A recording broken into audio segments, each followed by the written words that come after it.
siempre estar aquí en la presencia del Señor, sea como sea, ¿verdad? Quería comentar una película que vi la semana pasada, el domingo, de esas pocas veces que me dejan el marco de la tele y puedo ver lo que a mí me guste.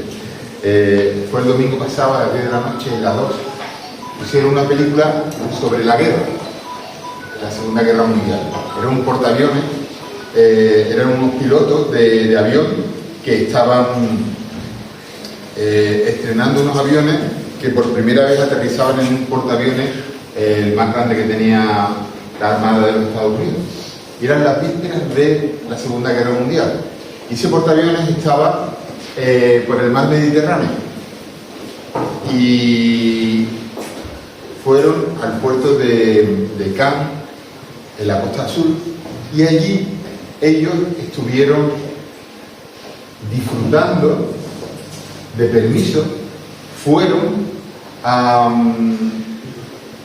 visitar la ciudad, a disfrutar de la ciudad, a salir por la noche, a irse de copas, y se veía como aquellos soldados, pilotos, marineros, disfrutaban como unos turistas más de las bondades del mar Mediterráneo, de la costa sur. Incluso por las noches se iban a ligar, a tomarse copas, algunos se emborrachaban, había pelea porque estaban intentando de ligar unos con otros, uno le quitaba los ligues al otro. Todo eso sucede en vísperas de la Segunda Guerra Mundial. Y yo creo que lo peor que le puede pasar a un soldado es estar en tiempos bélicos o prebélicos y estar en territorio enemigo y estar como si nada pasara, estar como si fueras un turista más. Imagínate que hubieran recibido un ataque y estuvieran la mitad borrachos. Imagínate ese ejército, ¿qué defensa tendría, no? Pues, bueno, tanto es así que estaban en prealerta, que justo después de eso recibieron la orden de salir a los países asiáticos comunistas, y ahí es donde empezó la Segunda Guerra Mundial, ¿no? ¿Por qué cuento esto? Porque me hizo reflexionar sobre nosotros, sobre los creyentes, que también militamos en las milicias de Dios. Y lo queramos o no, cuando nosotros aceptamos al Señor, nos convertimos en blanco, en diana de nuestro enemigo. ¿Sabéis que tenemos un enemigo? Amén. Que nos odia a muerte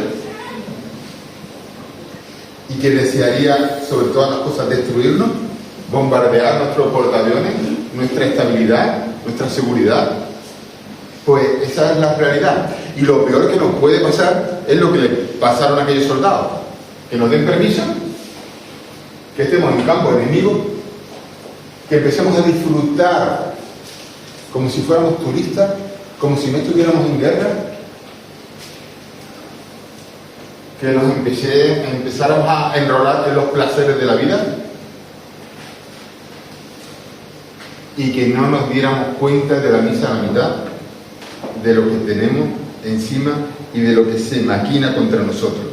Mientras antes seamos conscientes de la realidad espiritual que como creyentes vivimos, muchísimo mejor para todos, porque Dios nos advierte, y nos advierte de una forma por activa y por pasiva. Tú abres la Biblia y por todos lados te habla de esto. Hoy te voy a leer mucho la palabra, porque creo que la palabra es el antídoto contra la ignorancia, el antídoto contra todo engaño que el diablo nos quiera enrolar, engatusar y hacernos ver lo que no es. No somos turistas, somos soldados de Cristo. No estamos de vacaciones, estamos en guerra. Mira, 1 de Pedro 5:8. Sed sobrios, no os emborrachéis como aquellos soldados en Cannes. Sed sobrios y velad, porque vuestro adversario, el diablo, está como un león rugiente buscando a quien devorar. A mí me gustaría que esta predicación de hoy sirviera para un llamado de trompeta, que nos diéramos cuenta que estamos en alerta, que estamos en estado de decepción, que como buenos soldados debemos de estar siempre con esa alerta puesta, que la iglesia y cada creyente en particular despierte a esa realidad espiritual, a esa batalla espiritual. Es una batalla muy especial, porque como diría en Efesios 6, y te vuelvo a leer la palabra de Dios, en Efesios 6 nos dice que esa batalla es muy especial porque no es contra carne ni contra sangre. No tenemos lucha contra carne ni contra sangre, sino contra principados, contra potestades, contra gobernadores de las tinieblas en el mundo espiritual. Contra eso tenemos nosotros lucha. ¿Sabe lo que pasa? Si no estamos alerta, que muchas de las cosas malas que nos suceden no las atribuimos a nuestro enemigo y le echamos la culpa pues a cosas o a personas que tenemos alrededor. Algunas veces en casa, ahora voy a contar algo de casa, algunas veces ponemos a discutir unos con otros por tonterías, no son cosas, y si siquiera hay un espíritu como uno con otro, y la otra con la otra. ¿Os dais cuenta? Nos ponemos a orar, tenemos nuestro devocional y abrimos los ojos. Abrimos los ojos. Y ¿os dais cuenta que el diablo nos está haciendo el lío?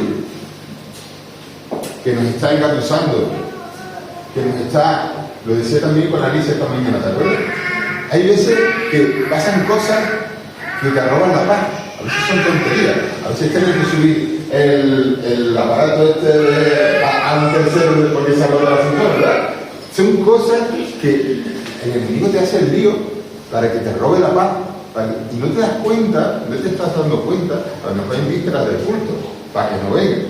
Tienes que ver por dónde te vienen los tiros, porque si no estás en prealerta, con la gafa de visión nocturna que tienen los soldados, no ves por dónde te vienen los tiros y atribuyen lo que te pasa, las cosas cotidianas de tu casa, de tu vida, las atribuyen a veces al que más quieres, de echar culo, y no es contra ti, no es contra la persona que tienes alrededor, no es contra tu hermano, es tu enemigo contra ti. Y mientras antes seamos conscientes de eso, muchísimo mejor. Nos pasamos los días quitando telarañas. Quitando telarañas. Todos los días salen telarañas. Son efectos inconvenientes, males, pero realmente lo que deberíamos hacer, ¿sabe qué es? Ir a por las arañas. Quita la araña, ya no sale más telaraña. Y muchas veces nos entretenemos todos los días en quitar las telarañas. Las telarañas son como el fruto visible de un problema espiritual más profundo. A ver si me sigue, hermano. Las telarañas son el fruto visible de los problemas espirituales profundos. Tenemos que identificar primero la araña, que es la raíz de todo el problema. Yo veo como hermanos que sinceramente desean cambiar hábitos de su vida, se chocan una y otra vez, una y otra vez, y no son capaces de romper el círculo vicioso que los tiene atados a problemas, a cadenas y a situaciones. Y es porque están bajo el dominio de esas arañas. Esas arañas es el poder de tu enemigo, de Satanás. Vamos a llamarlo por su nombre. El poder de Satanás influenciando en tu vida, con sus demonios. Es el poder de Satanás influenciando en tu vida, creándote un yugo que te tiene preso. Y hasta que no sientas el poder de la liberación real y efectiva de la sangre de Cristo liberándote, vas a seguir quitándote telarañas. Y tienes que pedirle a Dios que te abra los ojos. Mira, yo tengo el título, Juan, siempre me pregunta por el título. Abre los ojos, ya tenemos el título. Quiero que abran los ojos para que vean, para que no te centren en las telarañas, que son los efectos, que te centren en las arañas, en esos puntos demoníacos que que el diablo pone en tu vida para que haya un yugo ahí, para que estés cautivo de malas experiencias del pasado, de malos hábitos. Todas las cosas que tú has hecho en tu vida son puertas que tú has podido abrir al enemigo para que te rodee alrededor, a veces con espíritus inmundos que te están atando y aprisionando y no nos damos ni cuenta. Y muchos de los males que sufrimos en nuestras vidas es porque no tenemos la verdadera liberación que produce el entregarle todas esas cosas a Cristo. Y cuando hemos contaminado nuestros cuerpos, nuestras mentes, si eso no lo limpiamos, si eso no se lo entregamos a Dios, le estamos dando permiso al enemigo para que nos tengan enredados y que toda nuestra habitación esté lleno de telaraña. ¿Estoy diciendo que podemos estar poseídos por los demonios? No estoy diciendo eso. Estar bajo la influencia de Satanás y de sus demonios no es estar poseído. ¿Puede un cristiano ser poseído? No puede ser poseído, porque poseído significa posesión, significa ser dueño de, y nosotros somos dueños ¿de quién? ¿De quién? Dímelo tú, ¿de quién? De Cristo. ¿Por qué? Lo has dicho tú antes. Por su sangre. Porque Él murió, ¿verdad? Entonces Él compró. Somos propiedad de Jesús.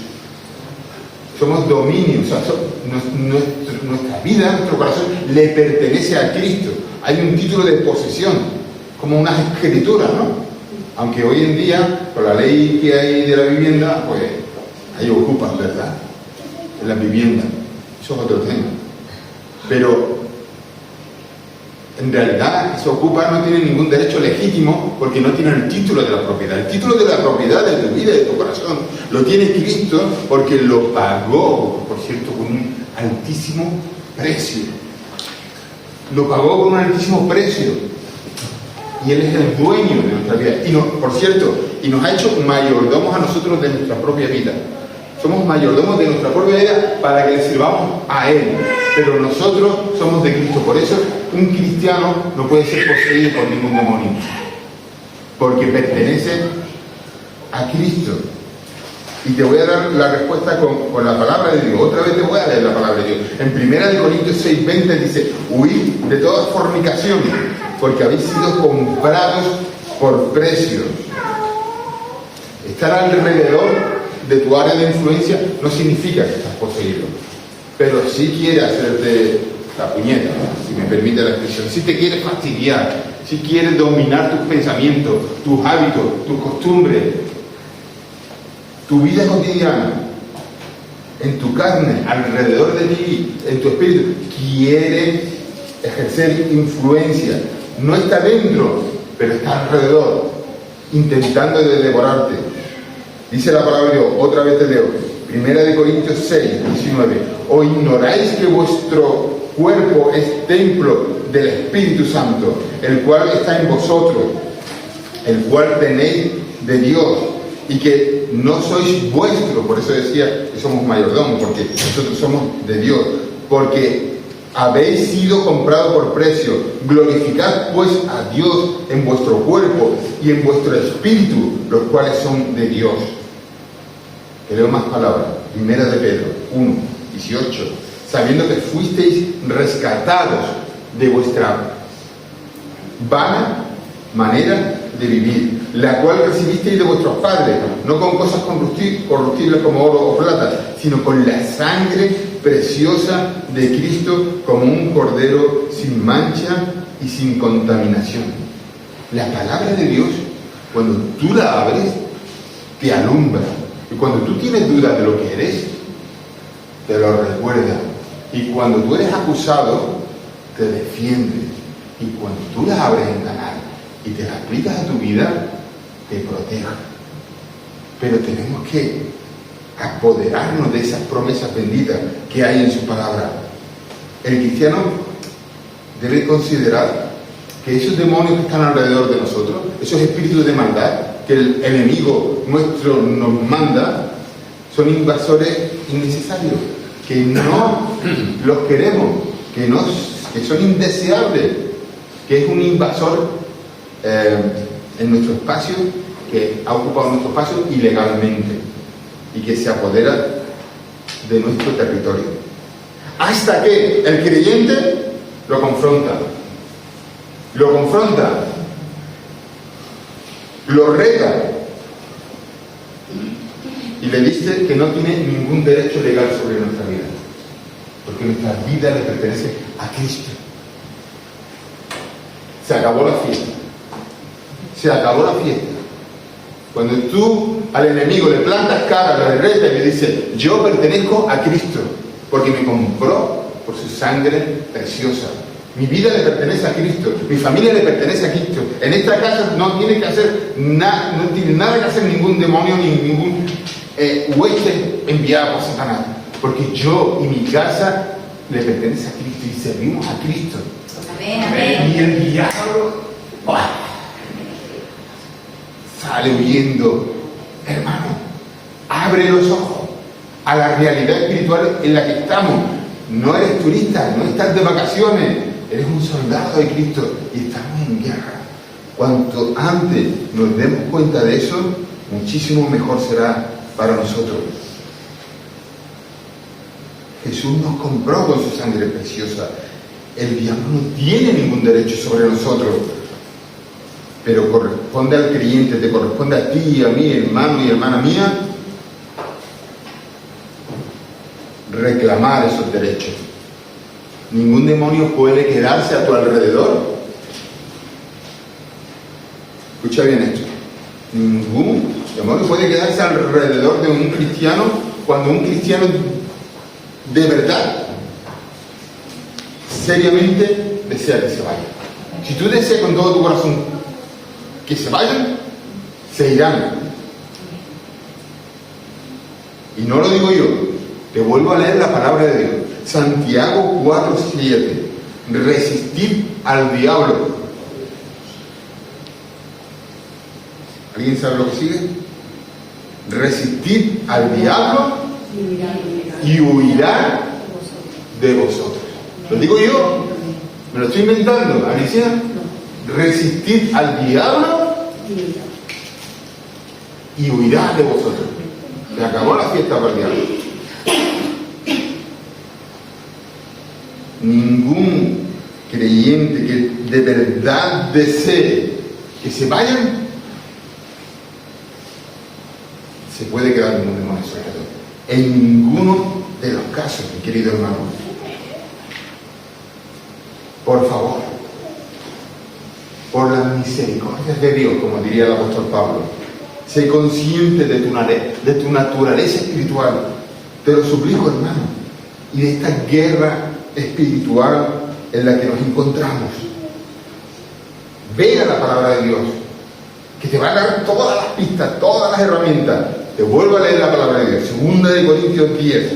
Pues, aunque andamos en la carne, no militamos según la carne, porque las armas de nuestra milicia no son carnales, sino poderosas en Dios para destrucción de fortaleza. Toma ya. Lo voy a leer otra vez. Pues, aunque andamos en la carne, estamos aquí, estamos sometidos, es verdad, no militamos según la carne. La naturaleza es bien distinta, porque las armas de nuestra milicia no son carnales. ¿De qué está hablando? Que tenemos armas. No es que un soldado te va a dejar tu capitán general sin armas. Pero hombre, ¿qué te has creído? ¿Por qué no has tomado a tu capitán? Te han dado unas armas que no son carnales, que son poderosas en Dios para destrucción de fortalezas. Amén. Creyente, abre los ojos. Abre los ojos. Estamos en guerra, pero no estás con las manos. Dios te ha dado herramientas poderosas. ¿Te sigo leyendo la palabra de Dios? Vamos a abrirla. Efesios 6, 10. Por lo demás, hermanos míos, fortaleceos en el Señor y en el poder de su fuerza. Vestíos de toda la armadura de Dios para que podáis estar firmes contra las acechanzas del diablo. Porque no tenemos lucha contra sangre y carne, sino nos está diciendo que tenemos lucha contra principados, contra potestades, contra los gobernadores de las tinieblas de este siglo, contra huestes espirituales de maldad. Uah, se me ponen los pelos de punta.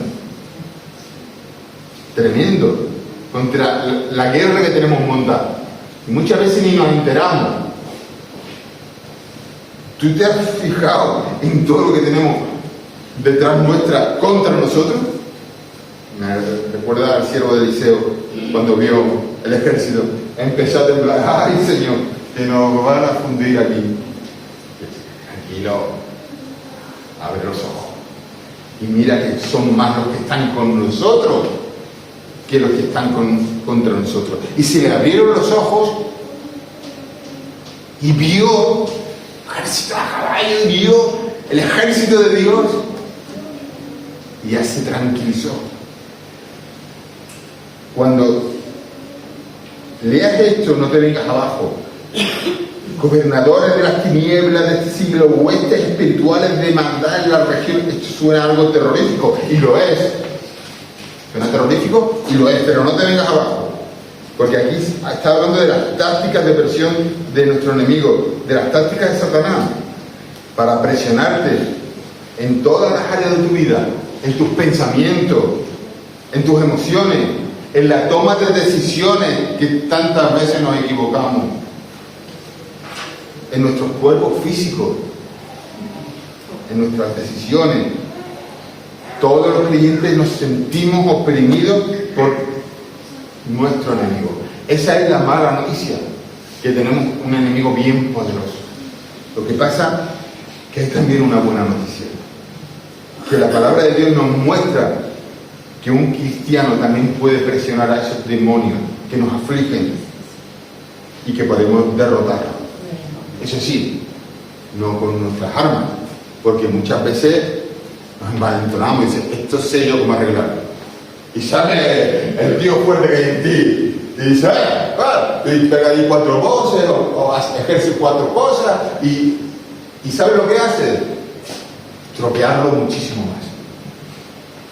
¿Qué hizo el apóstol cuando fueron a besar a Jesús? Pobre oreja de manco, ¿verdad? Cuando se cayeron, para esto la arreglo yo. Tranquilitos. La buena noticia es que Dios te ha dado poder sobre esos demonios. Pero no lo hagas a tu manera, por favor. No lo hagas a tu manera. No lo hagas a tu manera. No quiero ni pensar. Tus armas te las guardas. Más bien, destrúyelas. Para siempre. Ese yo impetuoso que te sale, guárdalo. Guarda los caballos, hermano. Guárdalo. Porque las armas, vas a tener que ser con las armas de Dios. Las armas de Dios nada tienen que ver con nuestras propias armas. Y esas armas de Dios son armas espirituales. Y debemos de conocer las tácticas del enemigo para saber cómo afrontarlo. ¿Y cómo lo podemos saber? Las tácticas del enemigo. Pues ¿cómo va a ser? Haciendo lo que acabo de hacer, abriendo la palabra y viendo por dónde nos van a venir los tiros. Y en este capítulo que he leído de Efesios 6, dice que luchamos contra principados. Y principado, esa palabra de principado significa en serie. O sea, que hay una serie de mandos, una cadena de mandos. Es un ejército organizado, similar al ejército, los ejércitos que existen humanos, ¿no? Es una serie de líderes, gobernantes con rango organizados para atacarnos. Y lo de principado da la idea de territorio, de jurisdicción. Es decir, que hay demonios que están organizados por áreas. Recuerda en Daniel 10, cuando iba a llegar el ángel, dice, me he retrasado un poco porque estaba con el ángel, con el príncipe del reino de Persia. Y no estaba hablando de ningún ángel, estaba hablando precisamente de un demonio que estaba sobre Persia. Y hay demonios territoriales, que están sobre ciudades, que están sobre zonas concretas, que están sobre iglesias, que están sobre hogares, y tienen misiones específicas. Y tienen misiones específicas para combatir contra la humanidad y especialmente contra los hijos de Dios. Cuando los problemas veis que persisten mucho en una casa, cuando persisten mucho en una iglesia, es que ahí hay un espíritu con unas características concretas que está, a veces puede ser la idolatría de la Virgen de Valme en la ciudad de Alemania, o un espíritu concreto, la gente muy orgullosa, o un pecado muy repetitivo en una iglesia. Ahí te está dando pistas de que hay esos espíritus territoriales que están ejerciendo su influencia como agentes especiales del mal. Aquí podemos ver, hermanos, que nuestra batalla espiritual no es una batalla personal. Dios nos llama también a librar esas batallas por nuestra casa, por nuestra iglesia, por nuestras ciudades, hermanos, por nuestra nación. Dios nos está llamando a luchar contra esos espíritus territoriales también. Y no solo por ti, para que tú salgas de la opresión, sino para ayudar al sitio donde tú te encuentras a que salga de esa opresión. En segundo lugar, habla de principados y también habla de potestades. Potestades habla de autoridad. Y sí, reciben autoridad para llevar a cabo órdenes contra nosotros. Pero, creyente, no desmayes, no te vengas abajo, no tengas miedo, porque el creyente tiene una autoridad mayor. En Marcos 16 dice, y estas señales seguirán, estas son palabras del mismo Jesús, y estas señales seguirán a los que creen en mi nombre, echarán fuera demonios. Esto es palabra salida de los labios de Jesús. Ellos tendrán poder y dominio y autoridad, pero nosotros, como hijos de Dios, tenemos una autoridad mayor. Mayor. Nosotros por encima, ellos por debajo. Si activas el poder de Dios, si activas las herramientas que Dios te ha dado, por supuesto. En Lucas 10:19 nos dice que el enemigo es poderoso. Usa la palabra poderoso es dunamis, que significa dinamo, o sea, de ahí viene la palabra dinamo o dinamita. Ellos tienen poder, sí, es verdad, pero en Hechos, en el capítulo 1 de Hechos, en el versículo 8, ¿qué dice? Esa es la clave, hermano. Dice, pero recibiréis poder cuando haya venido sobre vosotros el Espíritu Santo. Esa es la clave. Recibiréis poder cuando hayáis recibido el Espíritu Santo. ¿Tú eres templo del Espíritu Santo? ¿Tú has recibido el Espíritu Santo? Amén. Tú tienes poder. Recibiréis poder cuando haya venido sobre vosotros el Espíritu Santo. Bien sabe el Señor que nosotros necesitamos autoridad contra ese hueste espiritual. Por eso no nos dejó solo. Por eso envió al Consolador, al Espíritu Santo, para que desde dentro de nosotros, desde dentro, y este matiz es muy importante, el Espíritu Santo desde dentro de nosotros, para que el ocupa no pueda entrar. Está alrededor, no puede entrar, ni se le ocurra. Donde está el Espíritu Santo no puede estar ningún demonio. Pero sí alrededor nos envió al Consolador para que podamos combatir. no nos dejó solos. Cuando el Señor envió a los 12 a ministrar, en el capítulo 9 de Lucas, les dijo, los mandó pero bien equipados, les dijo, habiendo reunido a sus 12, les dio poder y autoridad sobre todos los demonios para sanar enfermedades. Y poco después, en el capítulo 10 del mismo Evangelio, cuando envió a los discípulos de 2 en 2, era ya un grupo mucho más numeroso, y se volvieron los 70 con gozo. Ya no eran los 12, ahora eran los 70. Volvieron con gozo diciendo, aún los demonios se nos sujetan en tu nombre. Y les dijo, yo veía a Satanás caer del cielo como un rayo. He aquí os doy potestad para hollar serpientes, escorpiones y sobre todas las fuerzas del enemigo, y nada os dañará. Palabra de Dios. Ahora algunos pueden decir, sí, pero ese poder le fue dado a la iglesia primitiva, a los discípulos, a los apóstoles de aquella época, a los cristianos del primer siglo podrían pensar. Quizás puedas pensar esto. Pues yo te voy a leer otra porción de la palabra en Juan 14, 12. De cierto os digo. ¿Quién hablaba así? ¿Y por qué diría tanto de cierto? Detrás de un desierto os digo. O sea, cuidado. De verdad, de la buena. Cuando tú veas un desierto os digo, pon ahí las antenas bien puestas. Porque lo que va a decir es clave, vital para la vida de un cristiano. De cierto os digo, Juan 14, 12. El que cree en mí, las obras que yo hago, él, ¿quién? El que cree en mí. Las obras que yo hago, él también las hará. Pero dice más, y aún mayores las hará. Estas palabras de Jesús, ¿te las crees? Amén, amén, amén. Lo voy a leer otra vez. El que cree en mí, Jesús, cierra los ojos, hermano. Jesús está hablando ahora y te dice, iglesia, que hay alguien que cree en mí, que cree en las obras que yo hago, él las hará también, y aún mayores, porque yo voy al Padre. Bendito sea el Señor. ¿Tú eres hijo de Dios?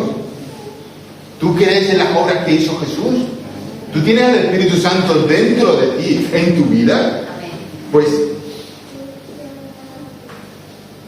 aquellas obras mayores las harás tú. Lo que hacían los discípulos, mayores las harás tú. Lo que hacían aquellos 70 que fueron a evangelizar con gozo. Ay, qué bonito, hermano. Y hollaban serpientes y escorpiones. ¡Buah! Tremendo.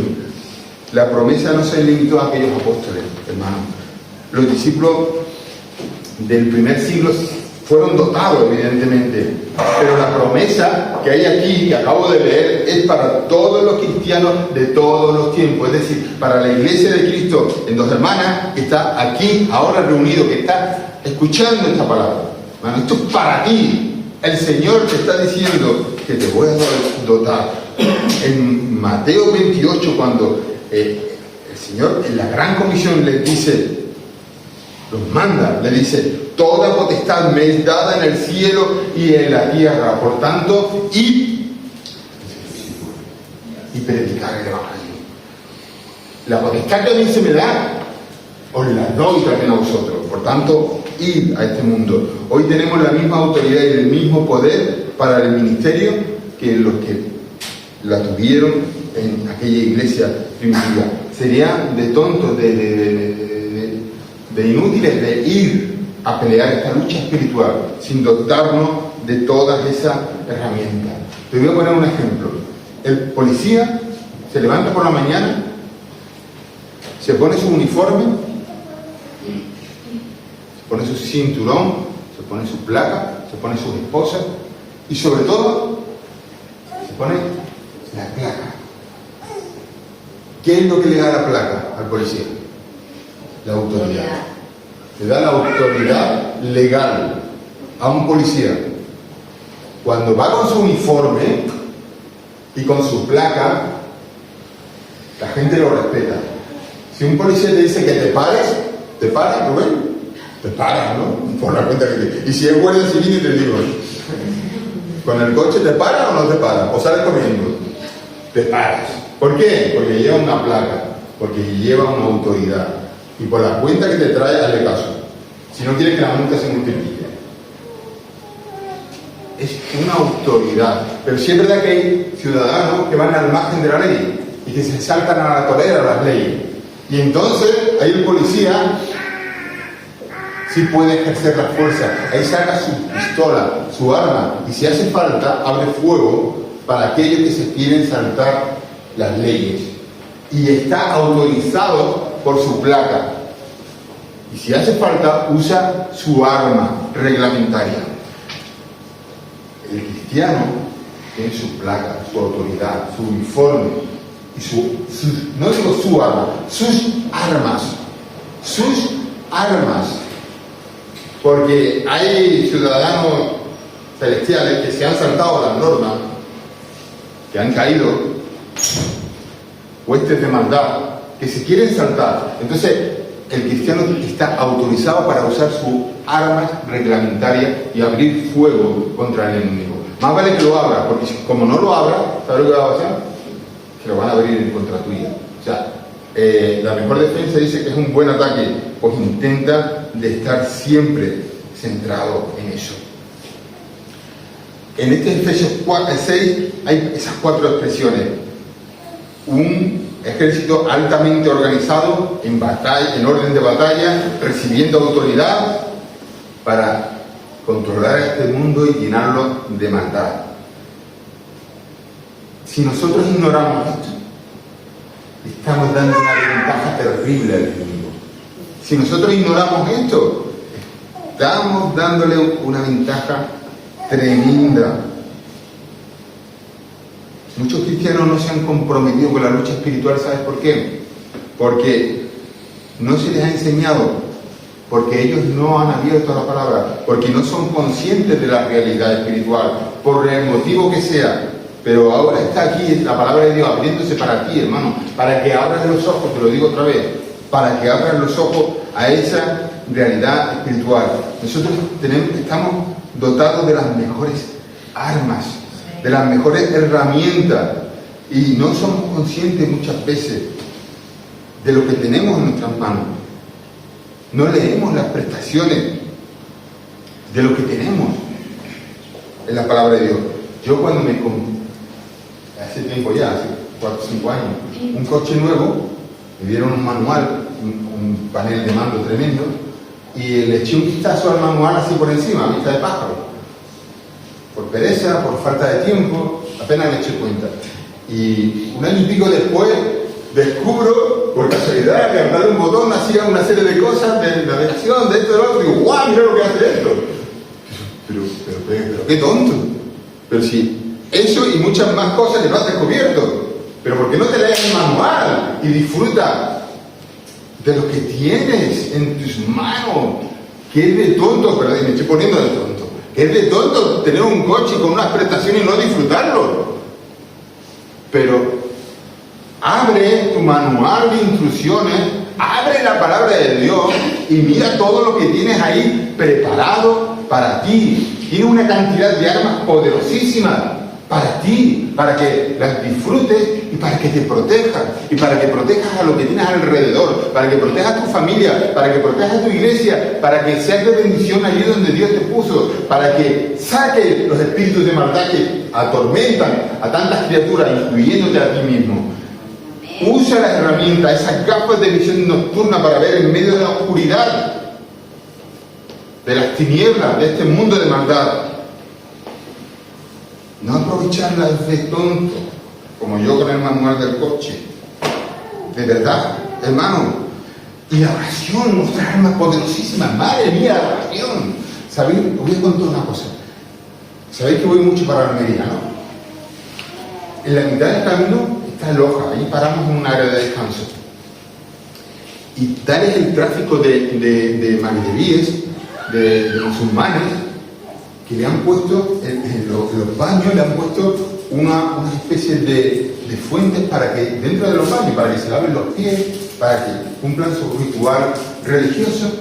Y me encontré en el parking, allí, entre los coches, a un magrebí con una alfombra y estaba haciendo mirando a la Meca, estaba haciendo sus rezos allí en medio de la parada del viaje, porque era la hora de conectarse con su Dios.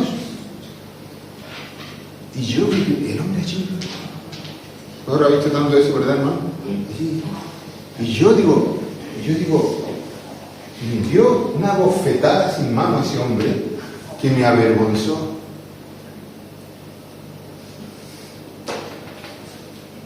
Yo digo, y a la primera de cambio, nosotros, a la reunión de oración, me ha salido un temita. ¿Temita de qué? No puedo, no voy. Y estoy hablando de reuniones, ¿sí? Estoy hablando ya de tu santuario en tu casa, del lugar donde tú debes de refugiarte para buscar esa oración, esa intercesión. Pero si es que nos están dando ejemplo, la gente de la calle, que no son cristianos, nos están dando ejemplo, nos están poniendo la cara colorada, y nosotros la primera de cambio, no puedo, otro día. Estás perdiendo las bendiciones, y luego querremos llevar una vida abundante, y luego querremos estar protegidos, y luego queremos que nos vaya bien, y llevamos una vida muchas veces de miseria, espiritualmente. Y en la guerra, las telecomunicaciones, con el mando, eso es algo fundamental, ¿no? Tener una buena comunicación con tu cadena de mando. Eso es fundamental. Y las oraciones muchas veces son eso, hermano. Nosotros tenemos una herramienta poderosísima, pero poderosísima. Y lo más natural es que si no estamos preparados, si no conocemos a nuestro enemigo, y mucho menos sus tácticas, si no conocemos nuestras propias armas, las nuestras, no las del enemigo, si no conocemos nuestras propias armas que el Señor nos ha dado para defendernos, si a veces no nos damos cuenta ni que estamos en guerra, que estamos en territorio enemigo, ¿qué queremos después? Somos un blanco fácil, hermano. Somos un blanco fácil. Porque vamos relajados como si fuéramos turistas.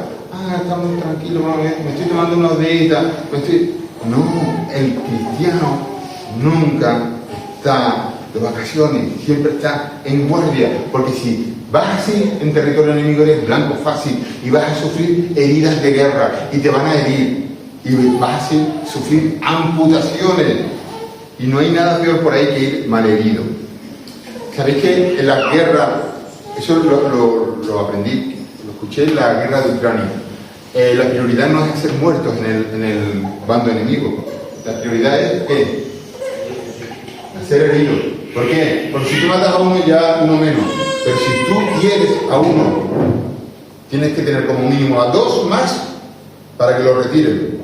Te tienes que gastar dinero en mantenerlo, en sanarlo, en una infraestructura detrás de hospitales. Y eso sí que merma de verdad las huestes de tu enemigo. Realmente, lo peor que nos puede pasar es ser heridos en el campo de guerra y liarnos a dar tiros a diestro y siniestro, a lo loco, sin saber, encima sin saber usar las armas. Y el padre de la mentira sabe lo que hace. Encima, tú coges tu arma, te han herido, te deja dar tiros a diestro y siniestro. Lo más probable es que esos tiros se los deja a tus propios hermanos. ¿Y sabes lo que hace después el enemigo? Que te engaña y te dice, mira lo malo que son, y ahora conviertes tu enemigo en tu hermano. Y el padre de la mentira lo engatusa todo. Mi consejo, hermano, es que antes de salir a dar tiros al campo enemigo, sanes tus heridas.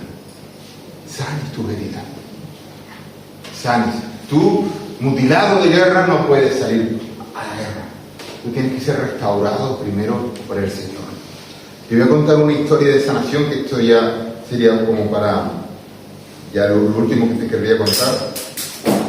Porque estamos en una guerra total y el padre de la mentira usa recursos propios, sus propios demonios, y también usa nuestros propios recursos. Sin que nosotros nos demos cuenta. Quiero pensar eso porque no quiero ni pensar que alguno de nosotros nos alistemos y nos pongamos conscientemente de parte del enemigo. Es que eso no me cabe en la cabeza. Pero inconscientemente el enemigo nos puede hacer el lío, como dije antes. Cuando acusamos, cuando hundimos muchas veces al que estamos al lado sin quererlo. Y nos convertimos en eso, en instrumentos del destructor sin ser conscientes. Para ilustrar esto que te estoy diciendo ahora mismo, me gustaría traerte a colación una historia de sanación de Jesús. La historia es brutal, es tremenda. Es como Jesús sana a un ciego. Porque cuando estamos mal heridos, cuando estamos en una guerra total, no debemos de defendernos dando tiros a lo loco, como dije. Primero necesitamos ser sanados de nuestras amputaciones, de nuestras heridas del alma, de nuestros traumas del pasado muchas veces. La historia de que te voy a contar se encuentra en Juan 9. No la voy a leer, te la voy a contar así rápido por amor al tiempo. Luego entenderás por qué saco esta historia al final. La historia de Juan 9 es de un ciego que Dios sana de una forma muy particular. Escupió en el suelo. Y yo me pregunto, qué cosa más desagradable, ¿verdad? Escupir es algo desagradable. ¿Por qué usaría el Señor esa forma de sanar? Pero antes de responder a esa pregunta, tendríamos que hacernos otra pregunta, que nos habla del contexto social de aquella época. ¿Por qué un hijo con una minusvalía de nacimiento, sus padres lo pueden abandonar y desheredar a los 13 años? Esto es terrible. Mi hijo tiene 14 años. Es terrible, o sea, pensar en eso es terrible. Que tenga una minusvalía tu hijo, que lo desherede, pero qué locura es esa. Pensaba que si había una enfermedad que venía de nacimiento, era por un pecado, por una maldición de Dios. Entonces, tenían derecho a abandonarlo a su suerte. Y la única forma de mantenerse era mendigando. La única forma de ganarse el sustento de su vida era mendigando. Y en la cultura judía de aquella época, una persona discapacitada de nacimiento se consideraba eso, se consideraba una abominación, un desprecio. Por eso la gente, cuando pasaba por el lado del mendigo en señal de desprecio, le escupía. Terrible esto. Es terrible esto. Pero lo hacían todos. Lo hacían todos. Estaban convencidos de que era una maldición de Dios. Lo hacían todos. Los maestros, fariseos, toda la sociedad entera. Era algo cultural. Y los padres dejaban a su propio hijo. Dios mío de mi vida. Fijaos hasta qué punto se puede tener el entendimiento entenebrecido. Y era común escupirle en señal de rechazo. Y Jesús se acerca al ciego y la escupe también. Pero el Señor Jesús, al escupirle, lo que le estaba mostrando a ese ciego, con ese sonido, porque no lo veía, ese sonido de la saliva, lo que le estaba recordando, ese sonido que había escuchado por toda su vida, que eso sería la clave para sanar su salud emocional y también física. Cuando Jesús escupe en el suelo, viene a poner de relieve que la mayor herida de ese hombre no es la ceguera, que la mayor herida de ese hombre es que sus padres lo abandonaron con 13 años. Y dice la palabra de Dios, aunque tu padre y tu madre te dejaren, con todo, el Señor te recogerá. Cuando el Señor Jesús escupe en el suelo, lo que viene a poner de relieve es que la mayor herida de este hombre es el desprecio que todo el mundo le había hecho día tras día, todos los días de su vida, diciéndole, tú eres un rechazado, tú eres un maldecido, Dios no te acepta, eso es terrible. Pero Jesús, antes de sanar la discapacidad física, le escupe, pero la saliva de Jesús era bien distinta. Cuando Jesús sana a ese hombre, le está diciendo, mira, por más que haya rechazado, por más que haya sido rechazado por tu padre, por más que la cultura te diga que eres un rechazado de Dios, yo no te rechazo. Yo voy a utilizar el instrumento de tu maldición y de tu vergüenza para mostrar que eres amado, para mostrar que eres aceptado por Dios. Y es que el Señor Jesús va al fondo de la cuestión. Aquí hay enfermeras, hermanas, que son enfermeras. ¿Sabéis lo que significa cerrar una herida en falso, verdad? O sea, al final que va a salir con infección profunda. El Señor no cierra en falso la herida. El Señor te abre un canal y quiere ir al fondo de tu desprecio, de tu humillación. El Señor quiere ir, no sé si abusaron de ti, no sé si alguna vez te han menospreciado, no sé si alguna vez te han tratado mal, te han sentido humillado, no lo sé, si te han traicionado tu mejor hermano o amigo, no lo sé, pero el Señor quiere abrir eso y lo quiere abrir esta noche en canal, porque quiere escupirte ahí en el fondo de tu herida y quiere decirte, esa herida de guerra que has sufrido en el campo de batalla, la quiero sanar, porque si no la sano, vas a estar siguiendo haciendo daño tú, sin darte cuenta, siendo colaborador de tu enemigo para hacer daño a tus hermanos. Así que el Señor hoy lo que quiere sanar es tu herida desde lo más profundo de tu corazón y quiere traerlo a la luz, quiere hacer una sanidad interior integral, quiere recobrarte la dignidad como soldado, como ser humano, como hijo de Dios. Quiere limpiar eso que tanto daño te hace en tu corazón y que no te deja funcionar bien como persona y mucho menos como creyente. Quiere sanar esa desde las capas más profundas de tu dolor. Porque una iglesia, para que una iglesia crezca, primero tiene que ser sanada de sus heridas. Primero tenemos que ser sanados, hermano, de nuestra ceguera espiritual, de nuestros traumas, de nuestros complejos, de nuestros defectos graves, de nuestros agravios, de los abusos que hayan tenido con nosotros. Tenemos que sentir la libertad del poder sanador de Cristo. Tenemos que ver qué misión nos ha dado Dios. ¿Dónde estamos? Tener discernimiento espiritual. ¿Contra quién estamos luchando? Y sobre todo, ¿contra quién no estamos luchando? Porque muchas veces el diablo nos entenebrece el sentido y pensamos que nuestro enemigo es nuestro hermano. Y nos equivocamos. Y hemos sido engañados. ¿Por qué te cuento esta historia de sanación al final? En el tema de guerra. ¿Cuántos ciegos había en la historia de esto? ¿Cuántos ciegos? ¿A cuántos sanó? En este caso sanó a uno. ¿O es que pensáis que los que escupían no eran ciegos también? Los que escupían al ciego, ¿eran ciegos también o no? Pues de la peor ceguera que puede haber, de la ceguera espiritual.